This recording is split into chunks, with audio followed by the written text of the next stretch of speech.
Hi, ಎಲ್ಲರಿಗೂ ನಮಸ್ಕಾರ. Good evening. ಫೈರ್ಫ್ಲೈ ನನ್ನ ಫಸ್ಟ್ ಸಿನಿಮಾ. ಅದು ತಾತ ಬರ್ಡೇ ದಿನ ಬರ್ತಾರೆ. ನಂಗೆ ತುಂಬ ಖುಷಿ ಆಗ್ತಾಯಿದೆ. ಆಮೇಲೆ ಮೂವಿ ಬಗ್ಗೆ ಎಲ್ಲ ಫುಲ್ ಟೀಮ್ ಎಲ್ಲ ಹೇಳಿದ್ದಾರೆ ಆಗಲೇ. ಸೊ ನಾನೇನು ಹೇಳೋಕ್ಕೆ ಇಷ್ಟಪಡ್ತೀನಿ ಅಂದರೆ, ಎಲ್ಲರೂ ಕೇಳ್ತಾ ಇದ್ದಾರೆ ನನ್ನ ಕನ್ನಡ ಸಿನಿಮಾ ನೋಡೋಕ್ಕೆ ಯಾರೂ ಬರ್ತಾಯಿಲ್ಲ ಥಿಯೇಟರ್ಸ್ಗೆ, ಅದು ಇದು ಅಂತ. ಬರ್ತಾರೆ. ನಾವು ಕನ್ಸಿಸ್ಟೆಂಟಾಗಿ ಒಳ್ಳೆ ಸಿನಿಮಾ ಕೊಡ್ತಾಯಿದ್ರೆ ಬರ್ತಾರೆ, ಡೆಫಿನೆಟ್ಲಿ ಬರ್ತಾರೆ. ಸೊ April 24th ನಮ್ಮ ಸಿನಿಮಾ ರಿಲೀಸ್ ಆಗ್ತಾಯಿದೆ. ಸೊ ಎಲ್ಲರೂ ಬಂದು ಥಿಯೇಟರ್ಸಲ್ಲಿ ನೋಡಬೇಕು. ಇಲ್ಲಿ ಬಂದಿರೋಂಥ ಮೀಡಿಯಾದವ್ರಿಗೆಲ್ಲ ಥ್ಯಾಂಕ್ ಯು.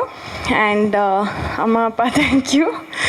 ಆ್ಯಂಡ್ ನಾನು, ವಂಶಿ, ಅಭಿಲಾಷ್, ವರ್ಧಣ್ಣ, ನಮ್ಮ ಚರಣ್ ಸರ್, ನಮ್ಮ ಇಡೀ ಟೀಮ್ ತುಂಬ ಆನೆಸ್ಟಾಗಿ ಪ್ರೀತಿಯಿಂದ ಒಂದು ವೆರಿ ಸ್ವೀಟ್ ಫ್ಯಾಮಿಲಿ ಮೂವಿನ ಮಾಡಿದ್ದೀವಿ. ಸೊ ಪ್ಲೀಸ್ ಬಂದು ಥಿಯೇಟರ್ಸಲ್ಲಿ ನೋಡಿ. Thank you. ಎಲ್ಲರಿಗೂ ನಮಸ್ಕಾರ. ಇದೊಂದು ಭಾಳ ಯಂಗ್ ಟೀಮ್. ಇದು ಪ್ರೊಡ್ಯೂಸರಿಂದ ಹಿಡಿದು ಡೈರೆಕ್ಟರಿಂದ ಹಿಡಿದು ಎಲ್ಲರೂ ಯಂಗ್. ಸೊ ಎಲ್ಲರೂ ಇದಕ್ಕೆ ಪ್ರೋತ್ಸಾಹ ಕೊಡಬೇಕಂತೇಳಿ ನಾನು ಕೇಳ್ಕೊತೀನಿ. ಆಮೇಲೆ ಈ ಚಿತ್ರವನ್ನು ಡಿಸ್ಟ್ರಿಬ್ಯೂಟ್ ಮಾಡ್ತಾ ಇರೋರು ಕುಮಾರ್ ಅಂತ, ಅದಕ್ಕೆ ತುಂಬ ಥ್ಯಾಂಕ್ಸ್ ಕೂಡ ಹೇಳ್ತೀನಿ. ಆಮೇಲೆ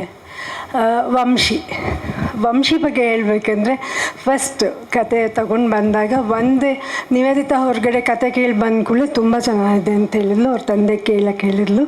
ಅಷ್ಟೇ, ಓಕೆ ಆಯಿತು, ಹಾಗೆ ಕಂಟಿನ್ಯೂ ಆಗೋಯ್ತು. ಸೊ ಇವತ್ತು ಫೈರ್ಫ್ಲೈ ನಿಮ್ಮ ಮುಂದೆ ಬಂದಿದೆ, ಅದಕ್ಕೆ ಆಶೀರ್ವಾದ ಮಾಡಬೇಕು. ಮೀಡಿಯಾದವರು ತುಂಬ ಥ್ಯಾಂಕ್ಸ್ ನನ್ನ ಮಗಳಿಗೆ ಸಪೋರ್ಟ್ ಮಾಡ್ತಾ ಇರೋದಕ್ಕೆ. ಮುಂದೆನೂ ಇದೇ ಥರ ಫುಲ್ ಟೀಮ್ಗೆ ನಿಮ್ಮ ಆಶೀರ್ವಾದ ಇರಲಿ ಅಂತ ಕೇಳ್ಕೊತೀನಿ. ನಮಸ್ಕಾರ.